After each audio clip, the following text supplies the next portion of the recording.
The rain came without warning that November, sweeping down from the high Sierra like something biblical, like the mountains themselves had decided to wring out every cloud they had been holding since summer. On Route 49, winding through the granite foothills east of Sacramento, the asphalt turned black and slick within minutes. The pine trees along the ridgeline bent hard in the gusts. Loose gravel washed across the center line. It was the kind of night that made sensible people pull over and wait. The kind of night that made the highway feel like the edge of the known world. Clara Whitfield was not thinking about the weather. She was sitting at the scarred wooden desk in the back office of her garage, under a single hanging bulb that swayed slightly every time the wind found a gap in the corrugated tin roof. In front of her was the ledger. It was always the ledger. 3 columns of numbers she had written and rewritten so many times, the ink had worn shallow grooves into the paper. Income, expenses, what was left. The third column was the one that kept her awake at night. November 1996, and Whitfield Auto on Route 49 was running on fumes, on stubbornness, and on the faint hope that the Hendersons' truck repair would come through before the 15th. She had been 35 when her husband Ray had first opened the garage.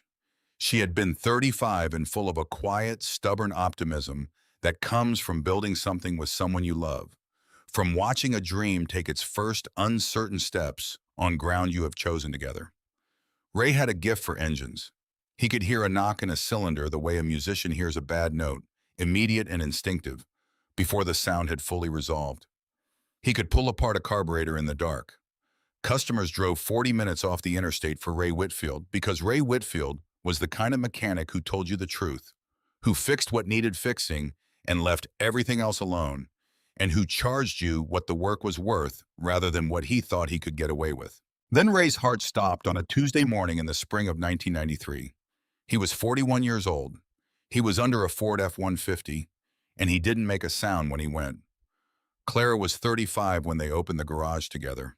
She was 38 now, alone, and the numbers in the ledger's third column were getting smaller every month. She pressed 2 fingers against her eyes and leaned back in the chair. Outside, the rain hammered the roof with increasing violence. The wind had picked up enough to rattle the bay doors on their steel frames. Clara thought about calling it a night. She thought about the cup of tea and the novel she had been neglecting for 3 weeks on her nightstand in the small apartment attached to the back of the building. She thought about the silence of that apartment, which had weight and texture rather than peace. The silence of a space designed for 2 people now occupied by one. She was still thinking about it when she heard the motorcycle. She heard it before she could identify it, a deep mechanical thunder cutting through the rain. Not the sound of something moving steadily, but something moving at speed and then not moving at all. There was the engine roar. Then there was a sound she recognized from 17 years of living beside a mechanic. The sickening impact of metal meeting asphalt at full velocity, of a machine going down hard and staying down. Then silence, except for the rain. Clara was out of the chair before she made a conscious decision to move. She crossed through the garage bay, weaving between the raised lift and the rusted pickup truck she had been nursing for 2 weeks, and pushed open the heavy metal side door. The cold hit her instantly, not just cold but wet, the rain driving sideways under the overhang, soaking her flannel shirt in the first 3 seconds. She could see the neon sign above the garage entrance casting its amber light across the flooded concrete apron. In that amber light, she saw the motorcycle first. It was a massive machine, a custom Harley-Davidson chopper, lying on its side in the middle of the road just beyond her gas pumps, one wheel still spinning slowly in the rain. The chrome caught the amber light even through the downpour. It was the most beautiful wreck she had ever seen. Then she saw the man. He was large even from a distance. He was crawling, not stumbling, not walking, but actually crawling on his hands and one knee, dragging his left leg behind him, moving toward the shallow shelter of her gas pump overhang. He was leaving something behind him on the wet asphalt. It was too dark to see color, but Clara had spent enough time around machinery and accidents to know what a drag trail looked like. She ran to him without thinking. Her boots slapped through the puddles, and the cold water came up over her ankles, and she did not notice. She reached him as he made it to the edge of the overhang and collapsed against one of the pump housings, his shoulders heaving with the effort of breathing. She grabbed his shoulder to turn him, and he made a sound she would not forget for the rest of her life. It was not a scream. It was something lower and more animal than a scream. The sound of a person absorbing pain so profound that it had moved past the threshold of normal human expression into something older and more fundamental. She turned him anyway because she needed to see. The leather vest was the first thing.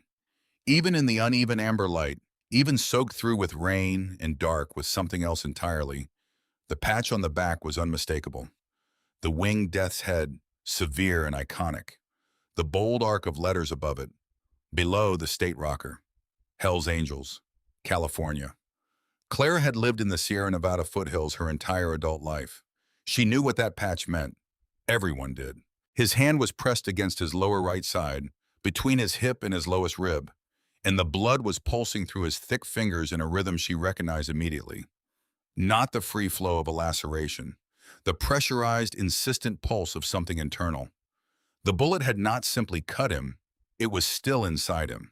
He turned his head and found her eyes. His were dark, deeply set under a heavy brow, and even now, even with the gray pallor spreading across his face, there was something in them that was not panic. It was something closer to grim assessment, the look of a man who has calculated odds before under difficult circumstances and is doing it again right now. "Help me," he said. His voice was barely audible beneath the rain. Clara did not hesitate. Not because she was not afraid, but because the fear and the action arrived at the same moment and the action simply moved faster. "Get up," she said. "You have to help me. I can't carry you." She got her shoulder under his right arm, and he used the pump housing to push himself upright. When he reached his full height, he was enormous, 6'3" at least, with the kind of physical mass that comes from decades of hard living outdoors. She put his weight at well over 250 pounds. She was 5'6" and 140. He took one step and his left leg buckled. "The leg," he said through gritted teeth. "I see it. Keep moving." She did not know how they covered the 40 feet to the side door. Later, she would try to reconstruct it and find she could not do it accurately. She remembered the sound of his boots scraping the concrete. She remembered the smell of rain and motor oil and blood mixed together into something she would associate with that night for the rest of her life. She remembered that he did not complain, not once, that he simply bore down on whatever internal reserve was keeping him upright and spent it without complaint. Inside the garage, he went down against the side of the old pickup, sliding along its rusted flank until he reached the floor. His breathing was audible now, careful and controlled, the breathing of someone managing pain through deliberate technique rather than instinct. Clara was already turning back toward the door when he spoke again. "My bike." He had no volume left. The words came out flat, stripped of everything except the information they carried. "They're coming. If they see the bike, they'll find us both." She looked back at him. "How far behind?" He closed his eyes for a moment. "Close, running lights off on the ridge. Maybe 2 minutes." She did not ask who they were. There would be time for that, or there would not. She went back out into the rain. The Harley was heavier than anything she had moved in her professional life, and she had spent 3 years moving heavy things alone. She grabbed the handlebars, planted her boots in a wide stance on the slick asphalt, and pulled. Nothing moved. She adjusted her angle, pushing down on the low side to break the machine's inertia against the wet ground, and tried again. Her lower back screamed. Her boots skidded an inch.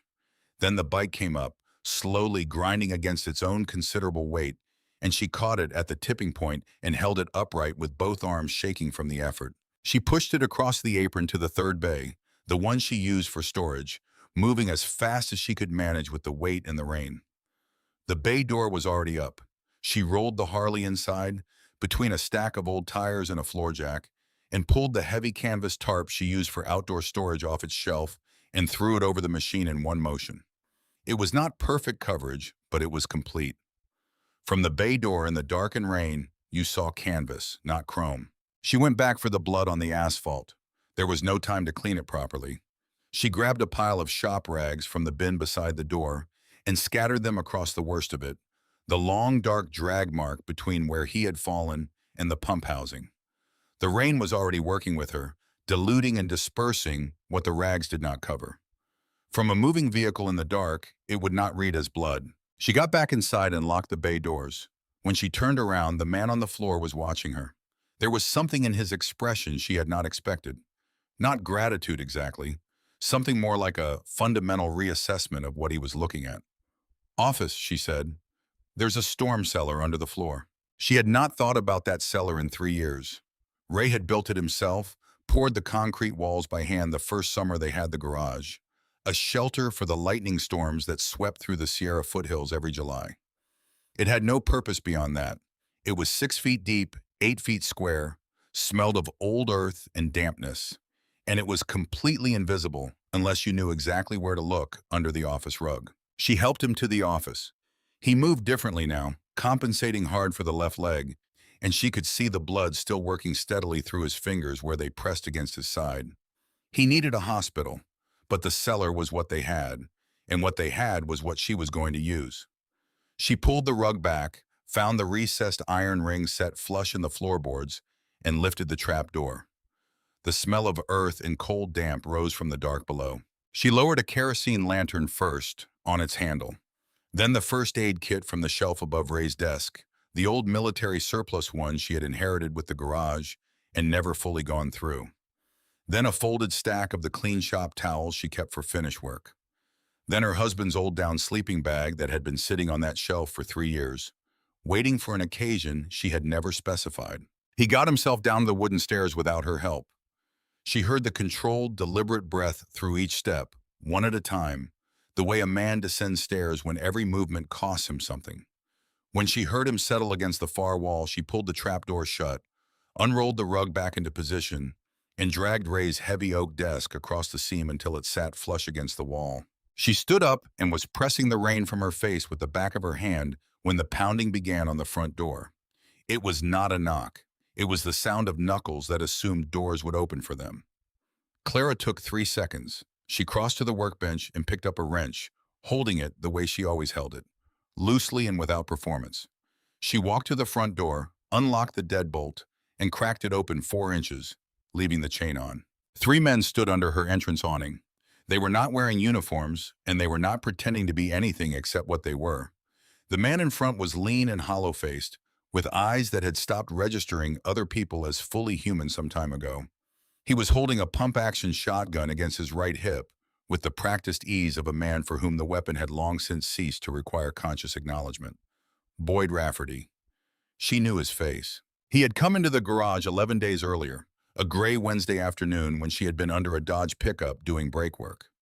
He had appeared at the bay door and asked, very politely, whether she had seen anything unusual on the road recently. "Anyone on a motorcycle?" "Big man," he said. "Distinctive bike." She had told him no, which had been the truth at the time, and he had nodded once and left. She had taken him for some kind of investigator. She had not asked which kind. She was asking herself very different questions now. "We're closed," Clara said. Her voice came out flat and tired, the voice of a woman who has been working alone in a rainstorm and has no patience left for interruptions. Rafferty looked at the chain on the door. He looked at her. He looked past her into the dim garage interior. "We're looking for someone," he said. "Big man on a custom chopper. He came through here tonight." "Nothing came through here tonight," Clara said. "Road's probably washed out up at Ridgecrest by now.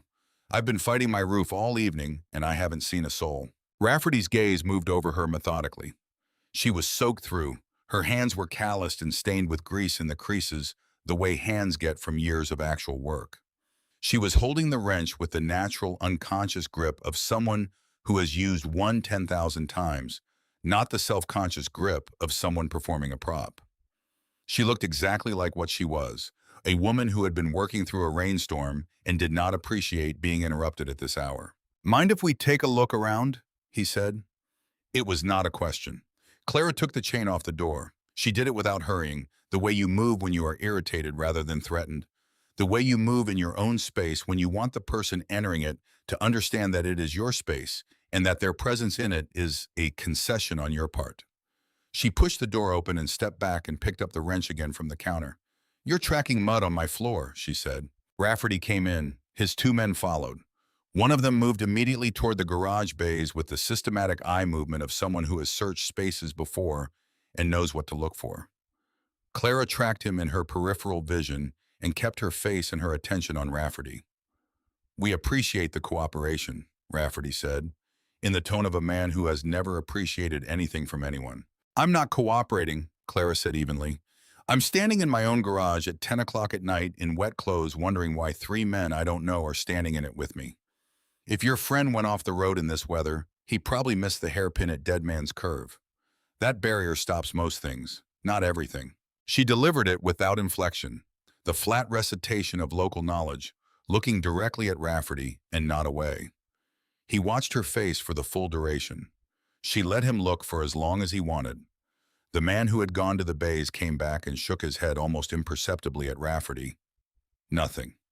Rafferty's eyes moved to the closed office door. What's back there? My desk and 4 years of tax records, Clara said.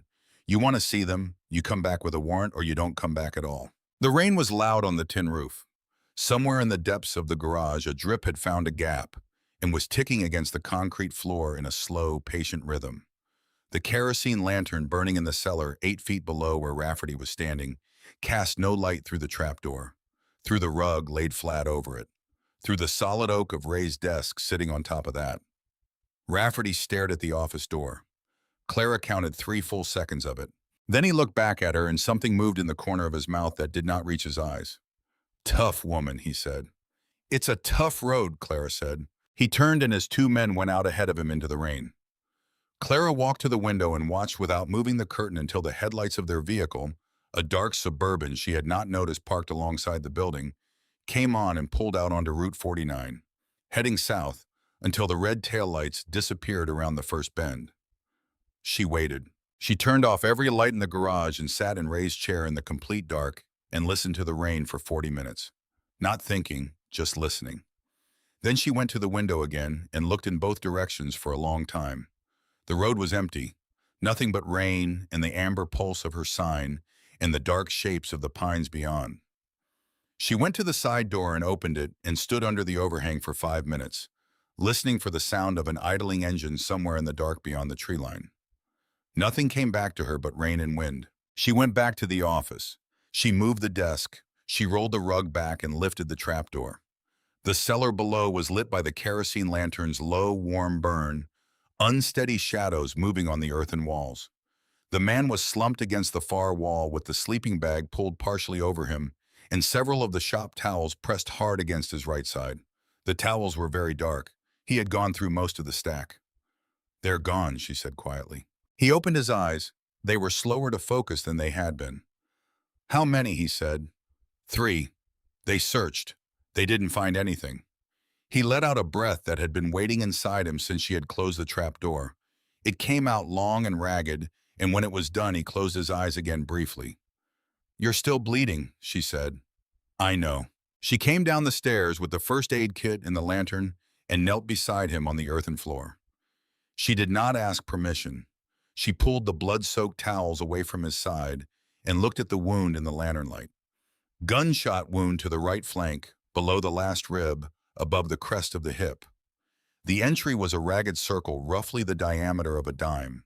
No exit wound on the opposite side. The bullet was still inside him.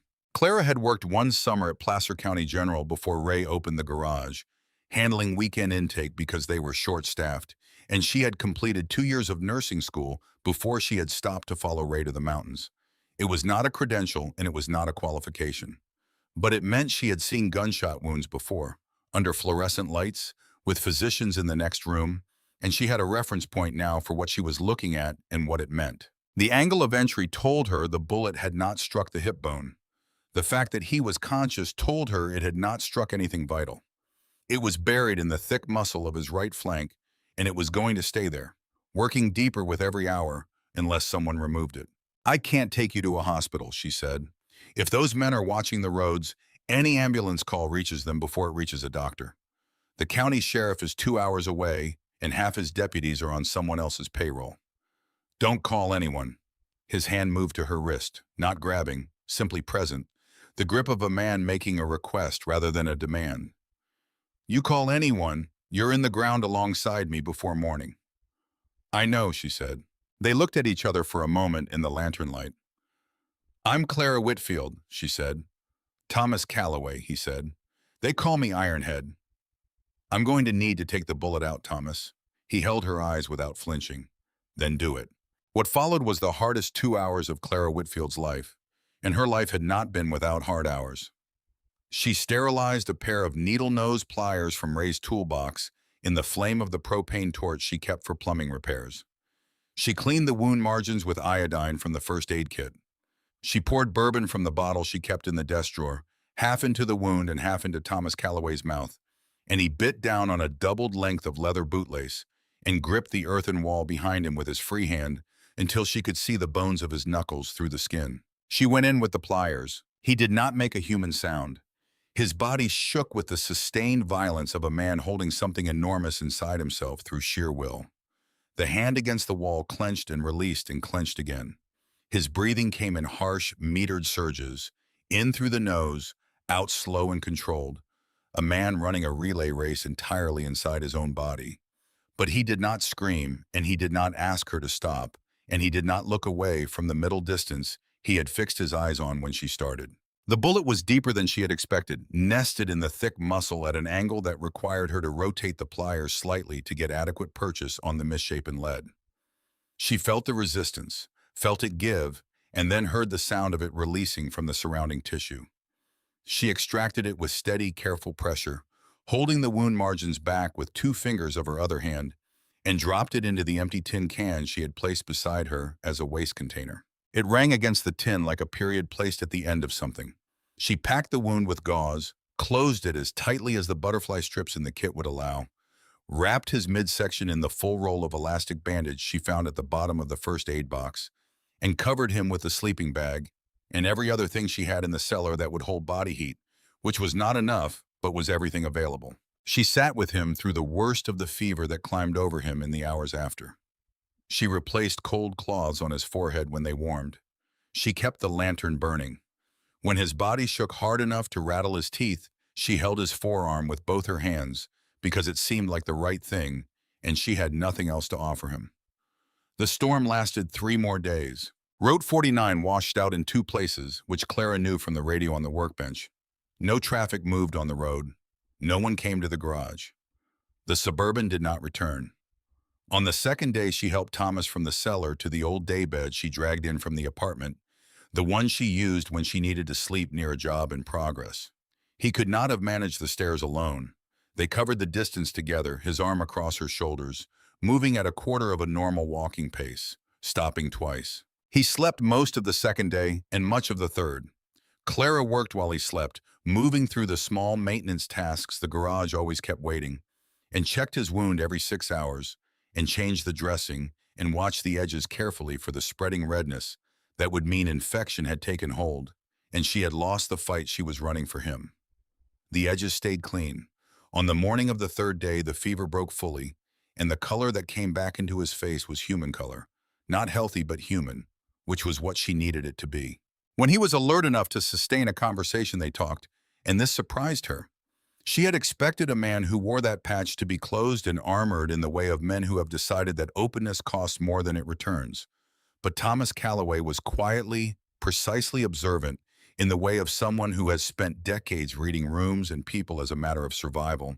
And when he turned that attention on her, it felt less like interrogation than genuine interest, the kind that does not require anything back. He told her about the club, not the reputation and not the mythology, but the reality as he lived it. The brotherhood of men who had found in each other a loyalty that the ordinary world had either not offered or had taken back. He told her about the territorial dispute that had put him on Route 49 on that particular night, about the faction behind the ambush, about the intricate and unwritten politics of men who organize their lives entirely outside the boundaries of the law. He told her about the road, about what it means to a man to have open miles ahead and nothing asking anything of him. He told her, very quietly and without apparent expectation of response, about his son in Sacramento, 12 years old, who did not know how to feel about his father and could not be blamed for that. Clara told him about Ray. She had not told the full story to anyone in 3 years because there had been no one to tell it to. She told Thomas about the Tuesday morning in spring, about the silence that replaced the sound of work, about the specific quality of a garage that is empty when it should not be.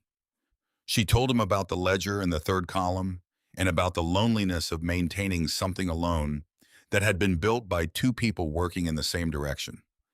She told him she was not certain she was doing it correctly. She was not certain she was doing any of it correctly. He listened the way very few people actually listen, completely, not preparing his response while she was still speaking, but simply receiving what she said and holding it. "Why didn't you lock the door?" he asked on the fourth night.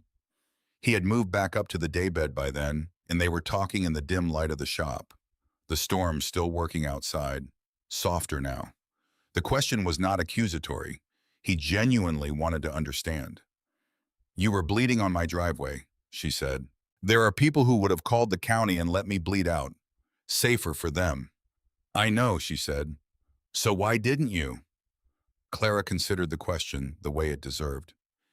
"Because I've been the person who needed someone to not lock the door," she said. "When Ray died, when the bank called the first time, there were people who didn't lock the door. I don't know how you pay that back except by passing it forward." Thomas Calloway looked at her for a long time in the dim shop light. "Most people don't think about it that way," he said. "Most people haven't spent 3 winters alone on Route 49, she said. He almost smiled. It was the first time she had seen what his face could do when it moved in that direction, and it changed him entirely. On the 5th morning, the sky cleared.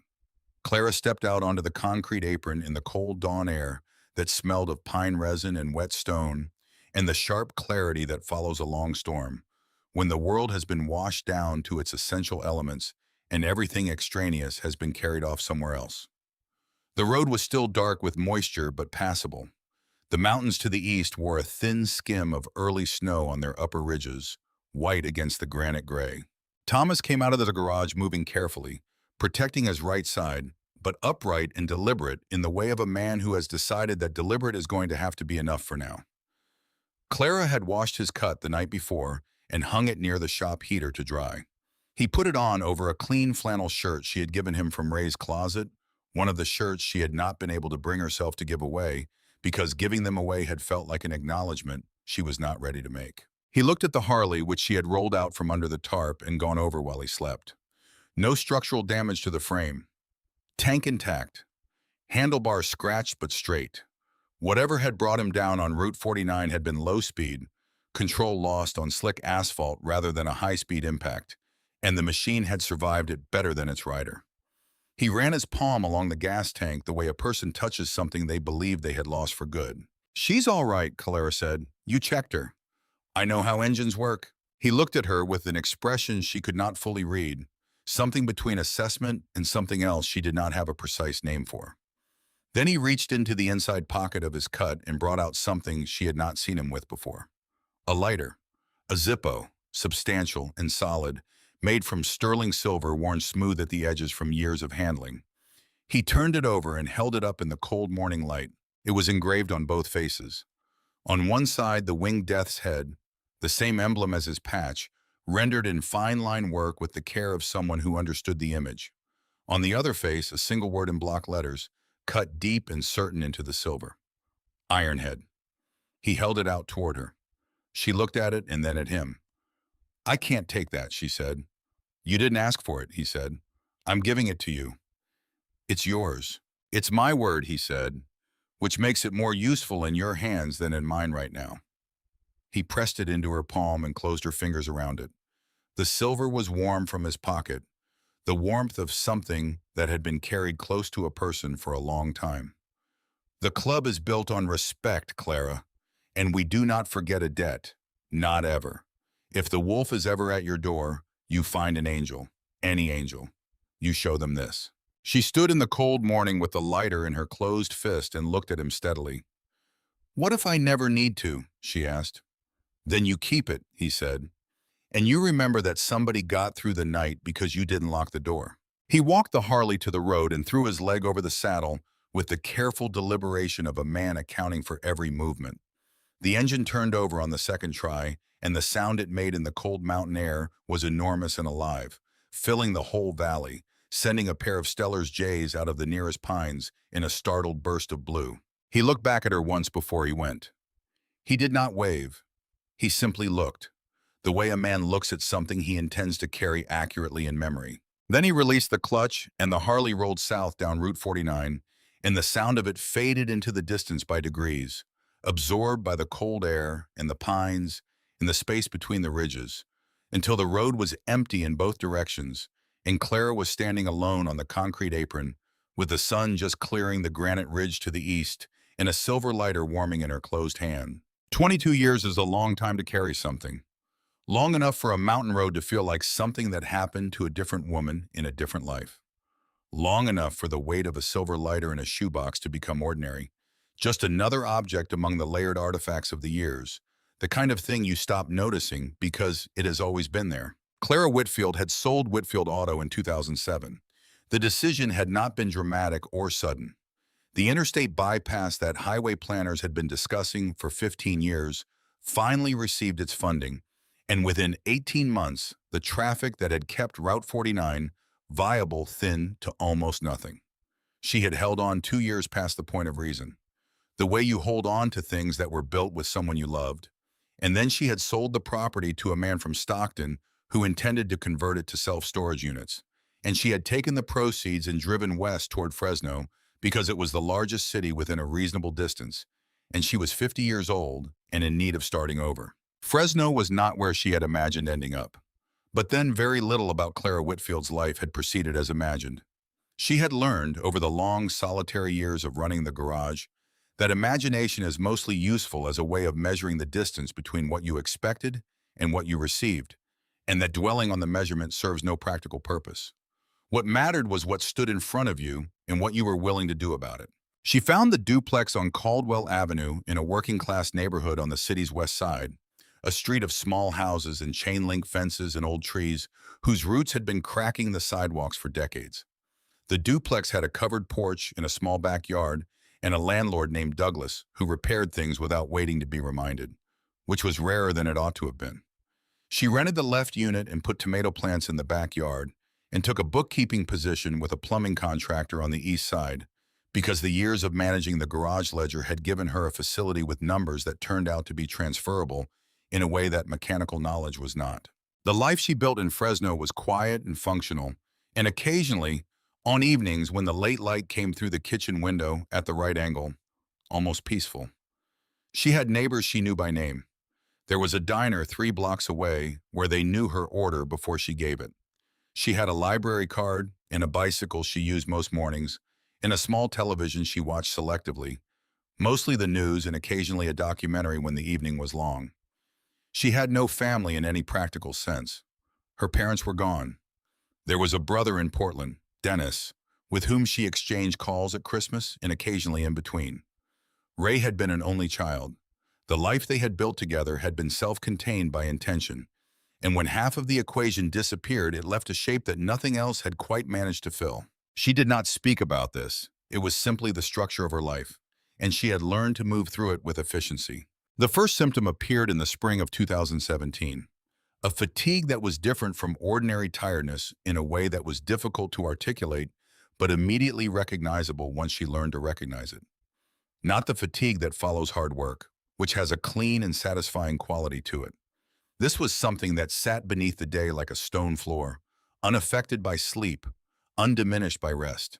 She attributed it to the bookkeeping job and to the contractor's expansion into a second location, which had increased her hours significantly. She attributed it to age because she was 59 and had spent 20 years in physical work, and some of that mileage shows in the body eventually. She attributed it to everything that was less frightening to attribute it to. By summer, she could feel a swelling in her neck with her fingertips when she lay in bed at night. By August, a second one had appeared in her left armpit. By September, she had made the appointment at the county clinic she had been avoiding for 6 months. Dr. Alan Harmon was a compact, precise man in his early 50s who delivered information the way a good mechanic delivers a diagnosis, directly, without softening it to the point of distortion, and with consistent respect for the intelligence of the person across from him. He put the chart on the table between them and told her what the biopsy had found: non-Hodgkin's lymphoma, stage 4. The disease had established itself in multiple lymph node groups and shown preliminary involvement in her bone marrow. It was treatable, he told her. It was a serious diagnosis that would require sustained aggressive treatment. 6 cycles of combination chemotherapy followed by targeted radiation.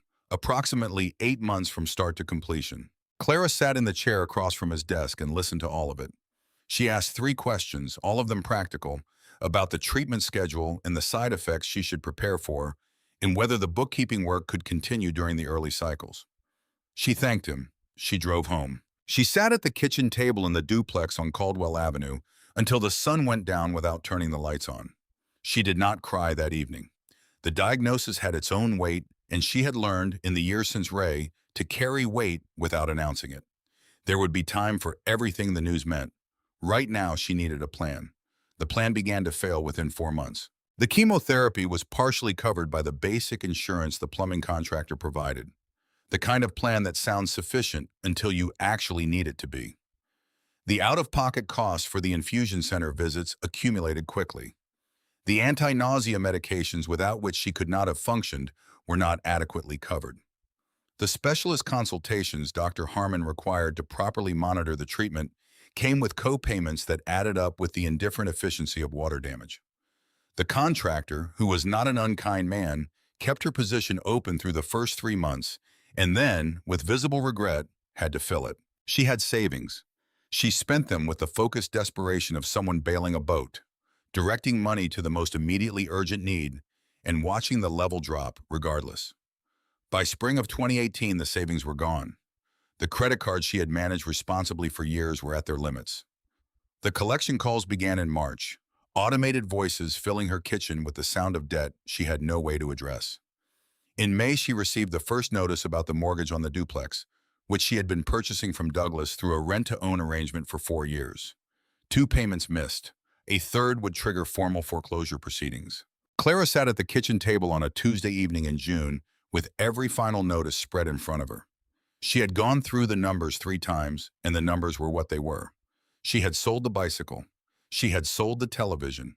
She had reduced her grocery spending to a single real meal per day and was losing weight she could not afford to lose because the chemotherapy was already taking it from her. She was 60 years old, bald from treatment, her frame thinned inside an oversized sweater she wore because she was always cold now, sitting alone at the kitchen table of a house the bank was going to take in 30 days. The tears, when they came, were quiet. They fell onto the laminate tabletop, and she watched them without moving to wipe them away. She was not crying for herself exactly. She was crying for the version of herself who had stood on that concrete apron on Route 49 in the cold morning light 22 years ago and had believed, with the clear and uncomplicated conviction of someone who had just done something hard and right, that the world maintained some accounting of the good things a person did in it. After a long time, she got up from the table and went to the bedroom closet. She was looking for something to sell. There was nothing left in the obvious places. She went through the shelves methodically, pulling down boxes she had not opened in years. Winter clothes no longer needed. A box of Ray's things she had moved from the garage to the duplex and never found the strength to unpack. A tin of old photographs. At the back of the top shelf, behind folded blankets, her hand found a shoebox. She brought it down and sat on the edge of the bed and lifted the lid. Inside was the layered sediment of what she thought of as her first life, before Ray died. A photograph of the 2 of them outside the Placer County Courthouse on the morning they married, standing in the specific joy of people who do not need an audience for the things that matter most. The original key to the garage on its plain ring. A pocket knife that had been her father's. At the bottom, wrapped in a piece of faded flannel, something cold and heavy. She unwrapped it. The silver Zippo caught the light from the bedside lamp. 22 years had taken the high polish from the silver and left something deeper in its place. A complex gray that held the light differently, more subtly. But the engraving was as sharp as the morning he had pressed it into her hand. The winged death's head on one face, the name on the other, cut deep and certain into the metal. Ironhead. She sat on the edge of the bed and held it in both hands. She did not know if Thomas Calloway was still alive. 22 years was a long time, and the life he had described to her had not been a cautious one. She had no way to find him, no number or address or point of contact beyond the memory of a leather vest and a voice that said, "We do not forget a debt." She did not know if that voice still existed anywhere in the world. But she was going to lose her house in 30 days. She had no money for the next treatment cycle. She was alone in a city where she had neighbors and a diner 3 blocks away, and nothing that could fix what was actually wrong. She closed her hand around the lighter and sat with it until she knew what she was going to do. The pawn shop on Belmont Avenue was called Falk's, and it had occupied the same narrow storefront for 3 decades, wedged between a check-cashing place and a laundromat that had been closed for as long as anyone on the block could remember. Clara took the bus there on a Wednesday morning with a scarf wrapped around her head against the June heat, which was already brutal before 9 o'clock. She wore her cleanest clothes from long habit, the habit of presenting yourself as someone whose time has value even when everything around you is suggesting otherwise. Bernie Falk was behind the scratched glass counter when she came in, a wiry man in his middle 60s with thick-framed glasses that spent as much time pushed up on his forehead as they did on his nose. He was appraising a gold chain for the customer ahead of her with the concentrated focus of someone who has spent 30 years looking at small valuable things and trusts his own judgment completely. When the man left and Clara stepped up to the counter, she did not say anything. She reached into her cardigan pocket and set the silver Zippo on the glass between them. Bernie Falk picked it up with the automatic handling of long professional habit. He turned it over. His thumb found the engraving on the first face and moved across it. Then he turned it to the second face and read the single word cut into the silver. He set it down. Not with care. He set it down the way you release something that has burned your fingers, quickly and completely, and the lighter clattered against the glass counter and spun once and came to rest. Every bit of color had left Bernie Falk's face.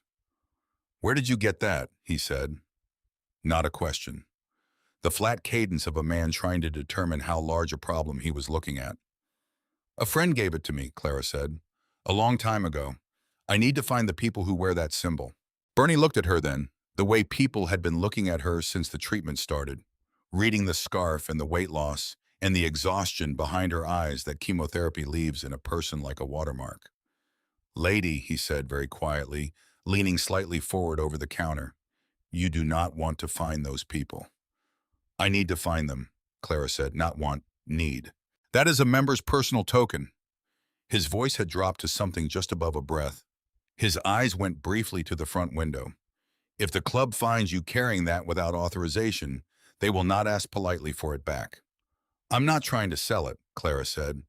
"I need to know where they are." Bernie pushed the lighter back across the glass with one finger, keeping the contact brief. "My life depends on it," Clara said. She said it without inflection or drama because it was simply true, and the truth did not require any assistance from her. She said it the way she had told Thomas Calloway she was going to remove the bullet. As a plain statement of the situation, they were both now inside. Bernie Falk looked at her for a long and careful moment. She could see him making the calculation that people make when the cost of helping and the cost of not helping are both real and visible. He leaned forward until his voice was barely moving air. "Industrial district. Old rail yard on McKinley Avenue. You'll see the fencing and the camera housings. Don't use a ride share. Don't tell anyone where you're going." He straightened up and his voice returned to its normal register. "Now please take that lighter and leave my shop, and I'm going to forget you were ever in here." The cab driver let her out at the corner of McKinley and Friant, which was as close as he was willing to go once he understood where she wanted to be dropped. Clara paid him without argument and stood on the cracked sidewalk in the heat. The compound occupied most of a city block. Corrugated steel fencing, 12 feet high, topped with a double run of concertina wire that caught the morning light in small, brilliant points along its length. Above the main gate, mounted on its own welded steel frame, and lit by floodlights even at this hour, a sign large enough to read from the street. The winged death's head, rendered at a scale that communicated absolute confidence. Letters below and above it that left nothing ambiguous. Hell's Angels MC Fresno. Clara wrapped her scarf more securely and walked toward the gate. She had covered perhaps 30 feet when the pedestrian door inset into the main gate swung open, and 2 men stepped through it. They were large in the way that men who have spent decades in physical outdoor life are large, not gym-built, but functionally massive, dense through the shoulders and arms. Their cuts were worn and heavily patched with the layered insignia of long membership. The taller one had a dark beard going silver at the jaw and eyes the color of weathered iron. "You're lost," he said. Not unkind, simply final. "I'm not," Clara said. She opened her hand. The Zippo sat in her palm in the morning sun, its tarnished silver holding the light in its complex, worn way, the engraving clearly visible to anyone close enough to read it. The tall man, Wyatt, looked at her palm. He looked at the lighter. Something moved through his face that was not a small thing, a recognition that changed the quality of his attention entirely, that reshaped the set of his jaw and brought a different focus into his eyes. The second man leaned in and read the name cut into the silver and looked up at Clara with an expression that combined confusion with something she could not immediately place. Ironhead, Wyatt said. The word came out low and careful, the way you say a name that carries weight. He gave it to me, Clara said, in 1996. He told me that if the wolf was ever at my door, I should find an angel and show this. Wyatt held her gaze. She could see him reading her, taking inventory. Her size, the scarf, the way she was standing with a careful conservation of energy because the walk from the corner had cost her more than she wanted it to show. He unclipped the radio from his belt. Harlan. A pause, static. We've got a situation at the gate. Older woman. She's holding Ironhead's silver piece. He listened to the response. Says she earned it. The voice that came back through the radio was deep and unhurried, carrying the effortless authority of a man who stopped needing to project it some years ago. Bring her in. The gate opened. Clara Whitfield walked through it and heard it close behind her. The compound interior was immaculate in the way that spaces maintained by people who take genuine pride in them are immaculate. Rows of custom motorcycles stood in precise alignment, their chrome bright in the morning sun. Inside the main warehouse, the air was cool and smelled of leather and fresh coffee and the clean, particular smell of well-maintained machinery. A long oak bar ran the length of one wall. A pool table occupied the center of the space under hanging industrial lights. Men moved through the room with the unhurried ease of people entirely at home in their own space. At the far end of the room, at the head of a long oak table that dominated the back wall, a man was waiting. Harlan Doyle was in his late 50s, broad through the chest and shoulders, in a way that had settled into permanence rather than diminishing with age. His beard was full and going gray, and his eyes, when they found her across the length of the room, were a deep gray-green, the color of river water in November. The eyes of a man who has seen enough of the world to have stopped being surprised by most of it. The patch on his cut read President in capital letters. He did not stand when she approached. He watched her come with the stillness of a man who has learned that patience, genuine patience, is one of the more useful things a person can cultivate. Sit down, he said, not unkindly. Clara sat in the chair across the table from him. Wyatt remained standing behind her, not threateningly. Simply present the way a man stands in a room where his presence serves a purpose. Let me see it, Harlan said. She placed the Zippo on the oak table between them. He picked it up with both hands and turned it slowly, his thumbs moving across each engraved face with the attentiveness of someone reading something that deserves to be read carefully. Around them, the room had gone quiet, in the gradual way of a space where men understand that something significant is occurring and have silently chosen to witness it. Harlan set the lighter down on the table and looked at it for a moment before he raised his eyes to hers. Thomas Calloway was my sponsor when I prospected this charter, he said. 26 years ago. He was a national officer. For 20 years, he was the most respected man in this club. He paused. He used to tell a story, A Storm in the Mountains, 1996. A woman who dug a hollow point out of his ribs with a pair of pliers and kept him hidden for 4 days while the men who shot him were working the road. 3 days, Clara said, and they were needle-nose pliers. The room was very quiet. Harlan looked at her with an expression that was not disbelief. It was the expression of a man who has filed something under legend for a long time and is now finding that it has a face and a scarf and hands that show the evidence of a working life. Why did you wait 22 years, he asked. Because I didn't need to come before today, Clara said. He accepted that. She could see him accept it, see it register as both reasonable and sufficient. Why do you need to come today? Clara looked at the lighter on the table between them. Then she looked at Harlan Doyle. I have stage 4 lymphoma, she said. 8 months of treatment. I've spent everything I have. The bank takes my house in 30 days and I don't have money for my next round of chemotherapy. She paused one beat. Thomas told me the club doesn't forget a debt. I held that for 22 years. I'm here because I have nothing else left to work with. The silence that followed was the silence of men absorbing something that required real absorption. Clara kept her eyes on Harlan and did not qualify what she had said and did not look away. Harlan Doyle sat without moving for a long moment. Then he closed his hand around the lighter and stood. He walked around the table and came to stand in front of her chair and did something she had not anticipated. He lowered himself to one knee on the concrete floor, bringing his eyes level with hers, close enough that she could see the specific texture of the years in his face and the precise gray-green of those river water eyes. "Thomas is gone," he said. His voice was quiet, and it was not by nature a quiet voice, but he made it so. He went down on the Pacific Coast Highway in 2013, a stretch of road he'd ridden more times than anyone could count. Clara heard it. She felt the last solid thing she had been standing on shift under her weight. The lighter, the promise. The 22 years she had carried both of them without knowing she was carrying them until she needed them. "He's gone," Harlan said again, and his voice held the weight of a man who had been carrying that particular loss long enough to move under it without staggering. "But what he wore on his back is not gone. This charter is not gone. And the debt a man carries does not disappear because he is no longer here to pay it." He looked at her directly and steadily. She looked back at him and felt something in her chest begin, slowly and carefully, to loosen. "Thomas Calloway told that story at every charter meeting for 15 years, Harlan said. He told it as a matter of principle. He told it as the clearest definition he knew of what it means to act with honor when you have every reason not to and no reason to at all." Another pause. "Every man in this room knows that story. Every man in this room knows your name."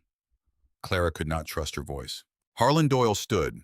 He turned to the room, to the men gathered at its edges, with the stillness of people who have understood without being told that this moment is one they should bear witness to, and his voice changed register and filled the space without apparent effort. "Church," he said, "now." He turned back to Clara. He placed the lighter in her palm and folded her fingers around it. "Go home," he said. "We'll be in touch." Clara rode back to Caldwell Avenue in a cab she could not afford. She sat in the back seat with the lighter in her closed fist and the city moving past the window, and she held what had just happened inside her without trying to name it yet because it was too large to name accurately from this close. What she knew, Harlan Doyle had knelt on a concrete floor in front of her chair. A room full of men had gone silent at the name of someone they had loved. Thomas Calloway had told her story for 15 years as a definition of principle. She got home and unlocked the duplex and sat at the kitchen table. The final notices were where she had left them. The foreclosure warning was where she had left it. The world had not changed. She set the lighter on top of the stack. Then she folded her hands on the table and waited. In the way of a woman who has learned over 60 years that there are moments when waiting is the most honest thing available to you. And she let the afternoon light move across the kitchen floor, and she held the uncertainty of it the way you hold any hard thing, by staying inside it 1 hour at a time, rather than trying to see all the way to the end. The first day passed without any word from the compound on McKinley Avenue. Clara washed the dishes and folded the laundry and moved through the small motions of keeping a life going in the way that people do when they are waiting for something that may not come, filling the hours with tasks that require just enough attention to prevent the mind from running too far into the territory ahead. She watered the 3 tomato plants surviving in the backyard and sat on the porch in the evening and watched the neighborhood settle into night. Ordinary sounds, a dog somewhere 2 blocks over, a couple walking past with a stroller, the soft conversation of people whose evening is going normally. She held the lighter in her hand while she sat on the porch. She did not open it. She just held it and let the evening happen around her. The second day, she called the bank. She spoke to a woman in loss mitigation named Terry, whose voice had the quality of text that has been read aloud so many times it no longer connects to anything human. Terry walked her through the timeline with mechanical precision. The third missed payment would initiate formal foreclosure proceedings. Clara had 19 days. Terry suggested a HUD-approved housing counselor. Clara thanked her and ended the call. She made a list of shelters, 3 within reasonable distance. She wrote down the addresses and the intake requirements and folded the paper and put it in the kitchen drawer. Not because she was certain she would need it, but because she had learned over 60 years that knowing your options, even the bad ones, is always preferable to not knowing them. Preparation is not the same as surrender. Then she went to the bedroom and lay on top of the covers and let herself think honestly about what she was afraid of. Not the disease. She had been afraid of it in September when Dr. Harmon put the chart on the table, but that particular fear had run its full course, and what remained on the other side of it was something more like a clear-eyed acceptance. She understood what she was dealing with. She had read everything available about non-Hodgkin's lymphoma, and she understood the treatment and the odds, and she had arrived at the only rational position, which was that peace is the only reasonable response to the things you cannot change by worrying about them. What she was afraid of, lying on the covers in the duplex in the second evening of waiting, was dying without having finished anything. Not a grand project, nothing dramatic, just the ordinary, devastating incompleteness of a life that ends before the last chapters find their shape.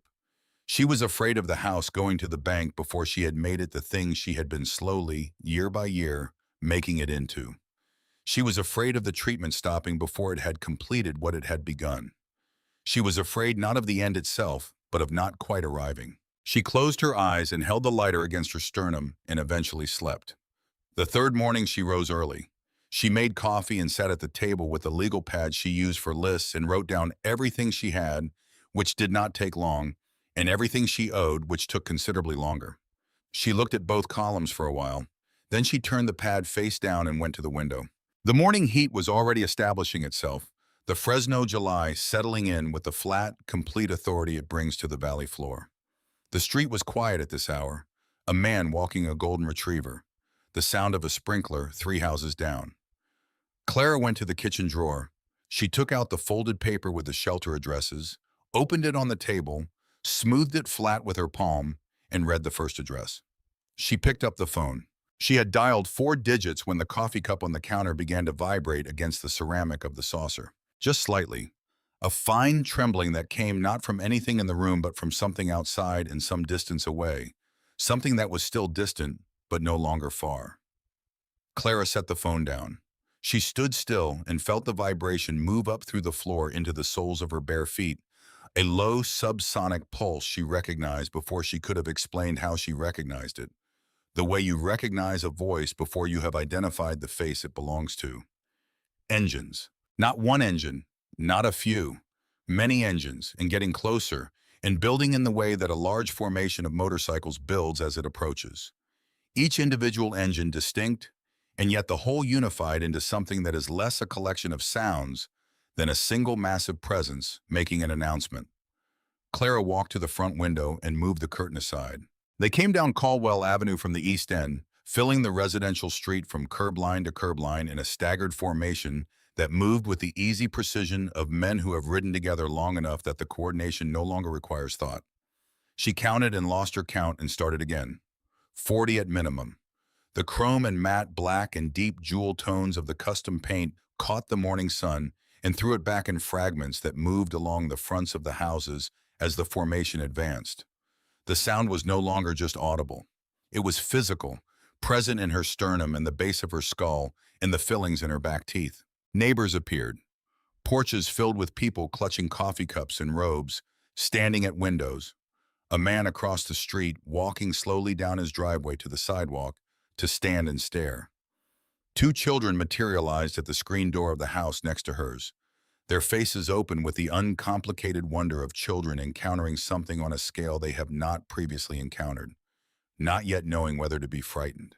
The formation decelerated as it reached her block. It decelerated further. And then, with a coordination that spoke of years of shared road, the engines cut one by one beginning from the front of the formation and rolling backward through it in a wave.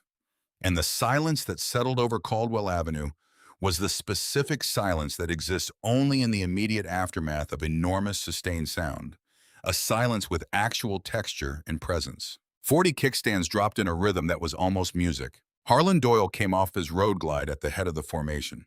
He wore the same cut, the president patch catching the morning light. He walked up the cracked concrete of her front driveway with the unhurried deliberateness of a man who has exactly as much time as the moment calls for. Wyatt moved with him on the left.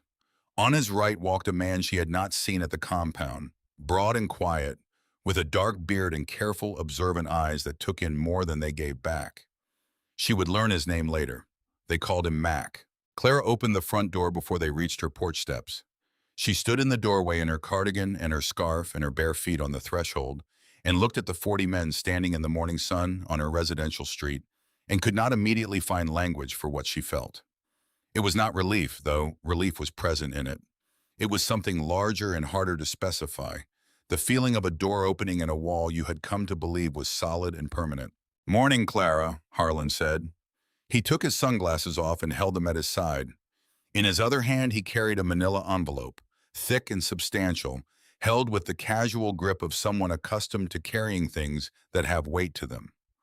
"How?" she started and stopped because the question was too large to begin with that word. "Church," Harlan said simply. "Then I made some calls. Oakland, Sacramento, Vallejo." Thomas Calloway had friends in every charter between here and the Oregon border. When those charters heard about the woman from Route 49, they wanted to be part of this. He paused. "We passed the hat." He held out the envelope. Clara looked at it. She looked at Harlan. She looked past him at the men standing in the sun on her street.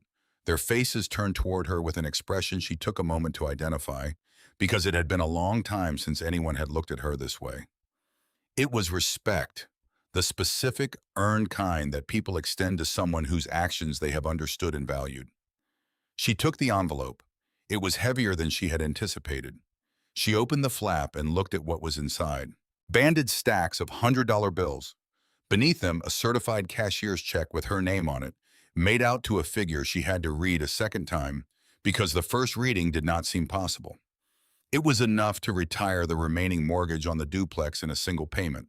It was enough to cover every outstanding bill and the remaining chemotherapy cycles and the specialist consultations Dr. Harmon had been recommending.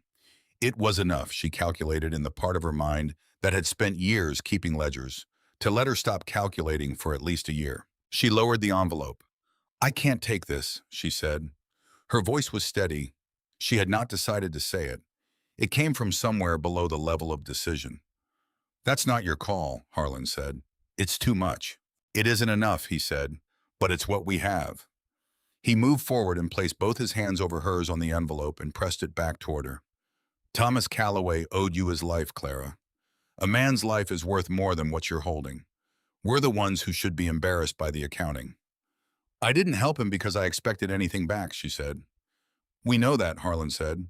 "That's precisely why." She looked at him and he looked at her, and around them, the morning was warming, and the neighbors were on their porches, and 40 men were standing in the June sun on Caldwell Avenue with their engines cooling in the heat and their faces turned toward her.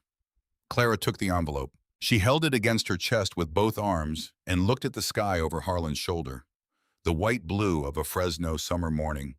And she breathed, and she did not let herself fully feel what she was feeling yet, because if she did, she would not be able to remain standing, and she wanted to remain standing. "We're not finished," Harlan said. She looked back at him. "What else is there?" she said. "The rest of it," he said.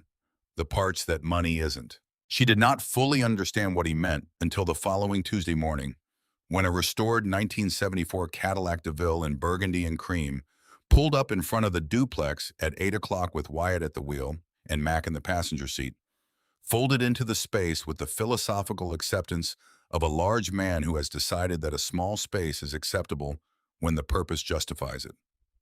Clara had a chemotherapy infusion scheduled at the oncology center on Shaw Avenue. She had been planning to take the bus. Wyatt came around and opened the rear door and stood beside it with the straightforward dignity of a man who has decided this is the correct way to do this thing and finds nothing to be self-conscious about. "Wyatt," Clara said from the porch, her bag over one shoulder, "you don't have to do this." "I know," Wyatt said. She got in the car. The oncology center on Shaw Avenue had operated for many years and had witnessed the full range of human behavior in difficult circumstances. But the arrival of Clara Whitfield in a burgundy and cream 1974 Cadillac DeVille, accompanied by two men in full leather cuts who settled themselves into the waiting room chairs with the absolute comfort of men who intend to remain exactly where they are for as long as the situation requires, generated a quality of attentiveness from the nursing staff and hospital administration that Clara would later describe to Harlan as highly effective. She did not wait. Every question received an answer. The infusion proceeded without issue. Max sat in the waiting room for 4 hours without consulting his phone because he did not have a smartphone. He carried a battered flip phone he used exclusively for calls.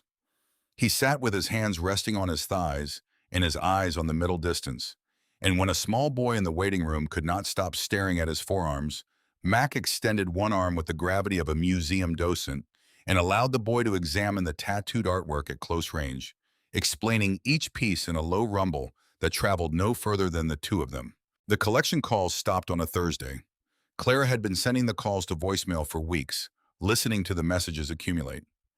On Thursday evening, she scrolled back through her call log and noticed that the last call from the collection agency number had come on the previous Tuesday. Before that, they had been daily, sometimes more than once. She mentioned this to Mac on Friday morning. He had arrived on the porch before she woke, as he had been doing, with 2 cups of coffee from the kitchen. At some point in the preceding week, he had acquired a key to the coffee maker. She was not entirely certain how that had come to pass. Mac looked at his cup when she raised the subject. He did not look at her. He said. Did something happen? Clara asked. With what? Mac said. With the calls. Mac considered the front yard for a moment, his expression thoughtful. Sometimes people arrive at better decisions when they have more complete information, he said, and drank his coffee and said nothing further on the subject. The calls did not resume. The roof above the second bedroom had been leaking since March, a slow seep during rain that had left a watermark on the ceiling in the shape of an irregular coastline. Clara had placed a bucket under it and promised herself she would address it when she had money and energy enough, both of which had been scarce. On a Saturday morning 3 weeks after the motorcycles came down Caldwell Avenue, she was woken by the sound of boots on her roof. She went outside in her robe and looked up. 3 men she recognized from the compound were moving across the roof with the focused efficiency of people who understand the work they are doing, pulling damaged shingles and laying new ones from a stack of materials that had appeared in her driveway at some point before she woke. A 4th man was on the front porch repairing the steps that had been soft underfoot for a year. A younger man, early 30s, with paint-stained hands and a quiet face, came around from the side of the house. Inside work next, he said. Living room and kitchen. We've got primer and paint. You're going to paint my house, Clara said. Yes, ma'am. Harlan sent you? Yes, ma'am. She let them in. They worked through the day, the roof crew and the carpentry crew, and 2 men who arrived mid-morning to repair the section of backyard fence that had been leaning at a problematic angle since before she moved in. By evening, the second bedroom ceiling was replastered and primed. The front steps were solid. The kitchen walls had been repainted in a warm cream, several degrees better than what had been there before. The refrigerator, when she opened it to make dinner, contained groceries she had not purchased. Someone had been to the store and returned while she was resting in the afternoon. She stood at the open refrigerator for a long moment looking at it. Then she sat down at the kitchen table and allowed herself, quietly and without performance, to come apart for a few minutes. Not from sadness, from the overwhelming and unfamiliar quality of being cared for after a very long time of doing everything alone. It was a different kind of crying than she was used to, and she let it run its course, and then she washed her face and made herself dinner from the groceries that had appeared. The peach cobbler happened on a Sunday in late July. Clara had been having a better week, her energy returning in the partial, unreliable way it came back between infusion cycles. Not fully, but enough to stand at the kitchen counter without needing to sit down. She had found flat white peaches at the farmer's market 2 blocks over, the ones that came for only a few weeks in midsummer, and she had been making peach cobbler from those particular peaches since she was a girl watching her mother in a kitchen that no longer existed. Mac was on the porch in his usual Sunday position. She went to the door and told him she was making cobbler and that he was welcome to come in if he wanted, in the offhand tone of someone who has reached the point of assuming another person's presence without needing to make a formal occasion of it. He came inside and took his place at the kitchen table, and she walked him through the recipe, which existed entirely in her hands and her memory and had never been written down because it had never needed to be. She showed him how to cut the peaches correctly and how to feel when the batter had the right consistency and how to read the smell coming from the oven when it was about 10 minutes from done. Mac paid the kind of attention he paid to everything, which was total and unhurried, and made you feel that what you were showing him mattered and would not be forgotten. When it came out of the oven, he looked at it for a long moment in a way that suggested he was quietly revising some previous understanding about what simple ingredients were capable of producing. My grandmother made something close to this, he said. It was the most personal thing he had said in 3 weeks of shared mornings. What did she put in hers? Claire asked. Nutmeg, he said. More than you'd think was right. We'll try that next time, Claire said. The following Sunday, he arrived with a laminated topographical map of the Sierra Nevada foothills spread under his arm. He unfolded it on the porch table and spent an hour showing her how to read contour lines, how to identify ridge formations and drainage channels, how to locate water sources on a map by watching the way the elevation lines bent toward each other. He taught it with the patience of a man who learned things through experience and understands that the process of passing them on deserves the same care. Clara paid close attention. She had always been good at maps and had not had one in front of her that meant anything in a long time. The summer moved through its weeks with the texture of that particular season in the Central Valley. The heat and the long dry evenings and the slow rhythm of treatment and recovery and the small accumulated moments between them that built into something she did not have a precise word for. Brotherhood was the term the club used. She understood why, though it was not her word by membership. What she felt was something adjacent, the sense of being held inside a web of obligation that functioned not as burden, but as ballast, the kind of weight that keeps a vessel from drifting. On a Tuesday after Labor Day, Dr. Harmon's office called and asked her to come in on Thursday. Clara drove herself that morning. The Cadillac was available, but she wanted to make this particular trip alone because there are things you need to receive in your own company before you are ready to share them, and she did not yet know which kind of thing this was going to be. Dr. Harmon's office was the same room it had always been. The same neutral walls, the same window under the courtyard, the same 2 chairs across from his desk. He had the chart open when she came in. He waited until she had settled herself, and then he looked up. She read his face before he spoke.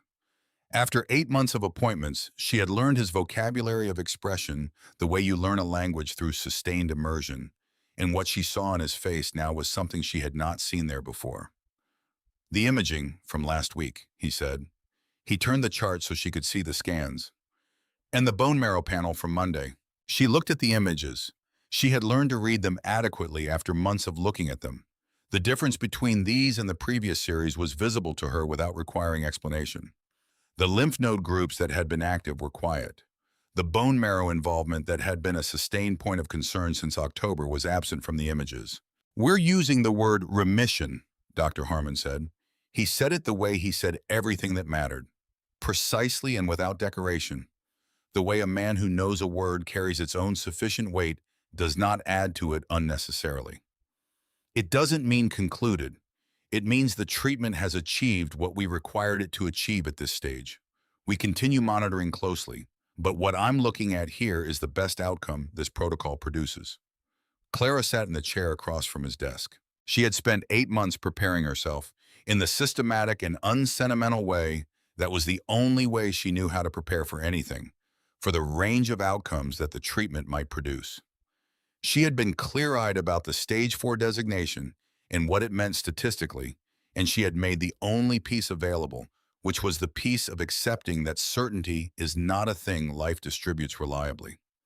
Thank you, she said. The words came out smaller than anything she felt. She pressed both palms flat against her thighs and held them there while her breathing steadied. Outside the window, the courtyard was what it had always been. The same concrete and the same planters and the same patch of sky above it, indifferent to what had just shifted in the room. Clara sat with that for a moment, the indifference of the ordinary world to the extraordinary things that happen inside it, and found it oddly comforting. She drove home. She parked in front of the duplex and turned the engine off and sat in the car with her hands in her lap and the windows down and the September air moving through the car, warm still but with the first faint suggestion of what came after summer, carrying the jasmine smell from the neighbor's fence where it had been climbing and blooming all season. She sat there for a long time. She was still there when she heard the front door and looked up and saw Wyatt coming down the porch steps. He had been inside, she remembered, working on the cabinet hinges in the kitchen that had needed attention for weeks. He came down the front walk to the car and leaned down to the open window. He looked at her face with the attentiveness of a man who has learned to read what faces say when they are saying something they are not yet saying in words. Good news or bad, he said. Clara opened her mouth and found that she did not have the voice for it yet. Not quite. She shook her head and felt her face do something involuntary and complete. Something she could not have controlled if she had wanted to, and Wyatt watched it happen with the steady calm of someone who has sat with enough of both kinds of news to recognize this one without being told. He straightened up. He walked around to the passenger side of the Cadillac and got in and sat beside her without speaking. Looking out through the windshield at the front of the house, at the repaired porch steps and the fresh paint visible through the window, and the 3 tomato plants in their pots at the porch edge that were somehow still producing in September. After a while, he said, "Harlan's going to want to know." "I know," Clara said. "I can take you over." "Not today," she said. "Today I need to sit here for a little while." Wyatt nodded once. He got out of the car and went back up the walk and onto the porch and settled into the chair that had become, over the past 3 months, simply his chair. And he looked out at the street and left her to it without another word. Clara sat in the car until the light moved from afternoon into early evening, until the jasmine deepened in the cooling air and the sounds on the street shifted from the sounds of people in motion to the sounds of people arriving home. Then she went inside and called Harlan.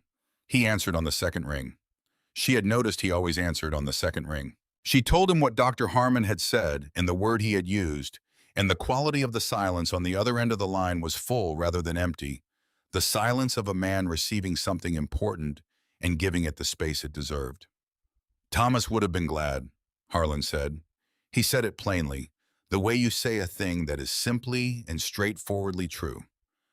"I know," Clara said. She called her brother Dennis in Portland that evening. They had spoken at Christmas and twice since, brief calls that covered the necessary ground without going very deep. This time she told him the full story, all of it, beginning with a rainstorm in 1996 and ending with a parking lot in September 2018. And Dennis was quiet for most of it in the way of someone trying to hold something too large for the shape he expected it to have. When she finished, he said, somewhat helplessly, "Clara, are there motorcycles outside your house right now?" "Probably one," she said. "Wyatt?" "Who is Wyatt?" "A friend," she said, and found that the word fit without any effort.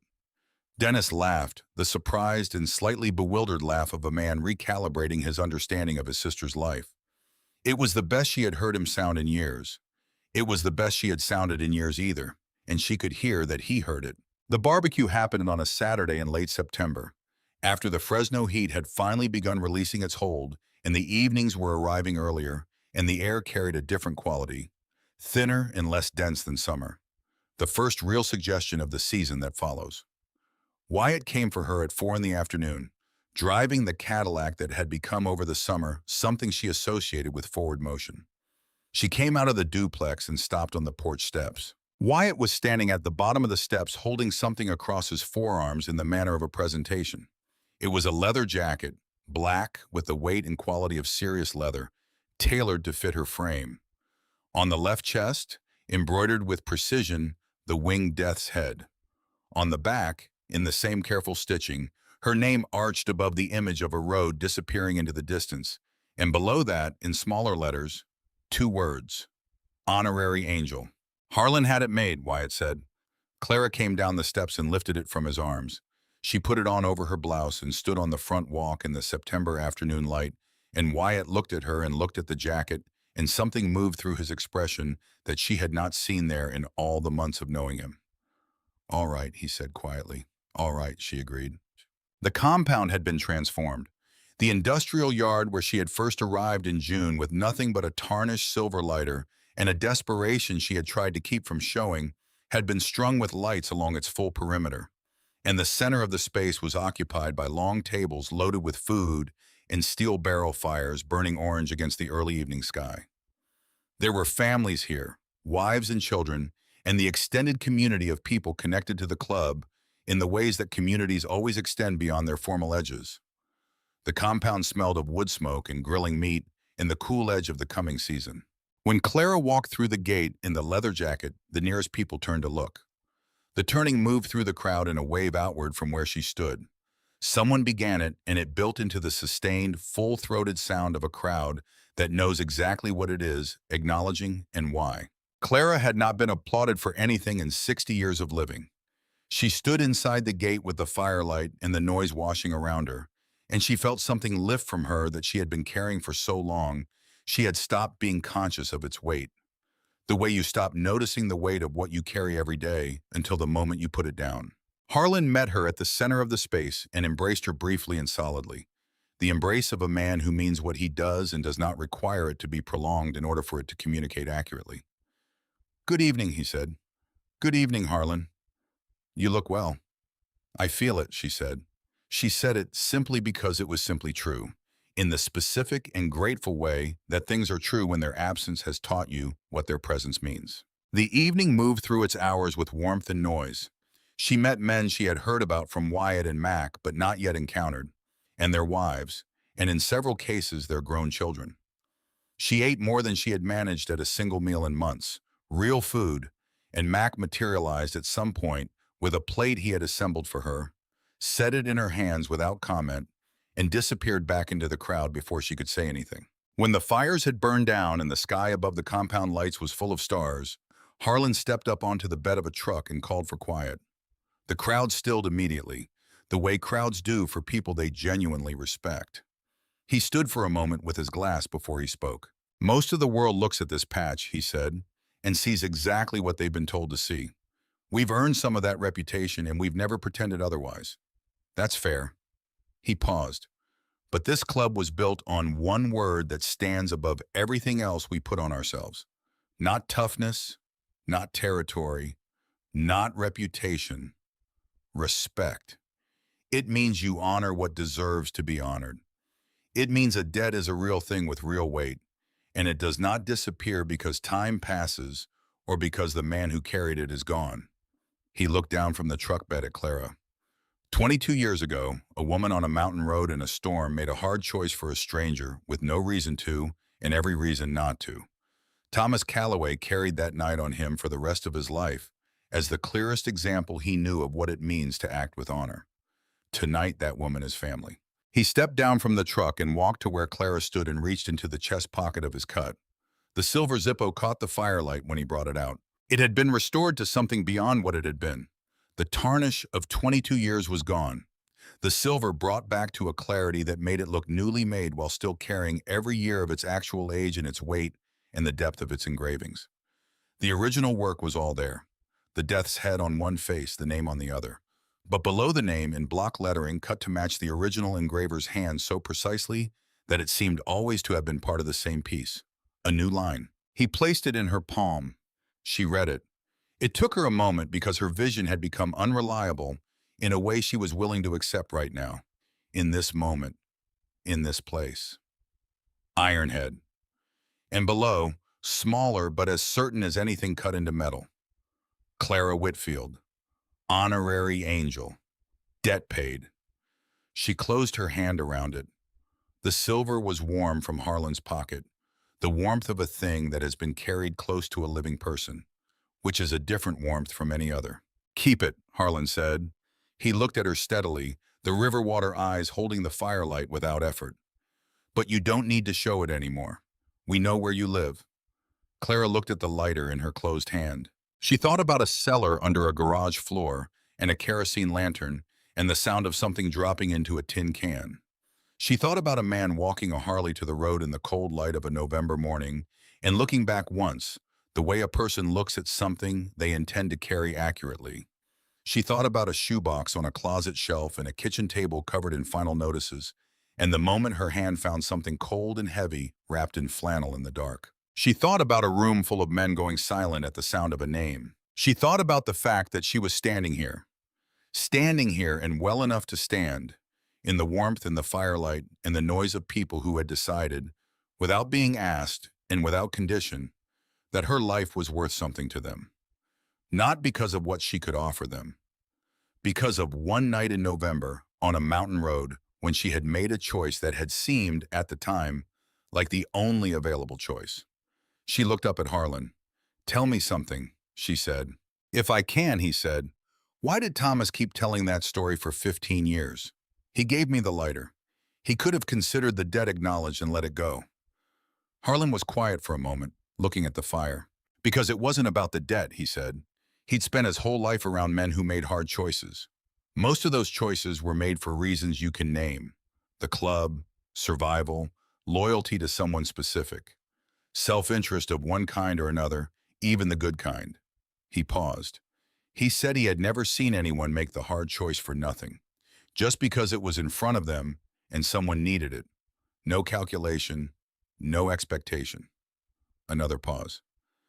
He wanted us to know that was possible, that a person could actually do that. He told it every year because he thought we needed the reminder. Clara looked at the lighter in her hand. He was a good man, she said. He was, Harlan said. And he got to be one because of a night in 1996. The fires burned lower. The crowd settled into its later rhythms, quieter and warmer. The children who had been running the length of the compound all evening were now sitting with their parents near the fires, worn down by the hour and the heat of the day. Max stood at one of the barrel fires with a plate in one hand, talking to the wife of the man who had painted Clara's kitchen. His voice too low to carry, his posture the relaxed posture of a man somewhere he intends to be. Wyatt appeared at her shoulder. "Ready when you are," he said. Clara looked at the compound around her, the lights along the perimeter and the fires, and the rows of motorcycles gleaming in the reflected light, and the people moving through the warmth of it all. She thought about the woman who had come through this gate in June with a tarnished lighter and nothing left. She thought about the woman standing here now, in a leather jacket made for her, with the lighter warm in her closed hand and the word remission 4 weeks old, and the kitchen of her house freshly painted in a color she would have chosen herself. "Not yet," she said. Wyatt nodded and moved off without another word. Clara stood at the edge of the firelight and held the lighter in her hand and let the evening continue around her.